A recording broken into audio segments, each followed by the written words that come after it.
Profit and loss का बहुत ही महत्वपूर्ण सवाल है। सवाल है किसी वस्तु को 600 रुपये में बेचने पर 20% लाभ होता है। लाभ कितने का हो रहा है? 20% का लाभ हो रहा है। तो 20% का सबसे पहले क्या लिखते हैं? फ्रैक्शन लिख लेते हैं। तो 20% का फ्रैक्शन क्या होता है? 1/5। इसका मतलब हुआ कोई चीज़ 5 का है और लाभ हो रहा है तो 1 का लाभ लेके बेच रहा है, यानी 1 का प्रॉफिट लेके बेच रहा है। तो कोई चीज़ कितने का है? 5 का है और बेच रहा है 1 का प्रॉफिट लेके, तो कितने में बेचेगा सामान को? 6 में बेचेगा।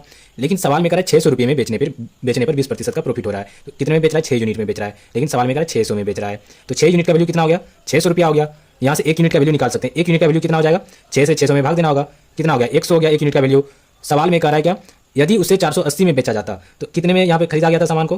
5 यूनिट में। 1 यूनिट का 100 हो गया तो 5 यूनिट का कितना हो गया? 500 हो जाएगा। 5 गुना 100 यानी कि खरीदा गया था 500 में सामान को। अब सवाल में कह रहा है 480 में यदि बेचा जाता तो कितने प्रतिशत का हानि होता?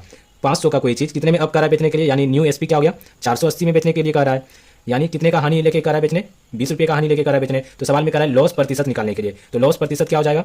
हानि कितने का हो रहा है? 20 का हानि हो रहा है। और लाभ या हानि हमेशा किस पे होता है? क्रय मूल्य पर होता है। तो क्रय मूल्य कितना है? 500 है। प्रतिशत निकालने के लिए क्या करेंगे? 100 से गुना करेंगे। यहाँ से 2 जीरो, यहाँ से 2 जीरो कर दिया तो 5 से 20 कट जाएगा 4, यानी कितने प्रतिशत का हानि हो गया? 4% का हानि हो गया। ये हमारा सही आंसर हो जाएगा। ऐसे ही महत्वपूर्ण सवालों के जवाब जानने के लिए हमारे चैनल को सब्सक्राइब जरूर करें।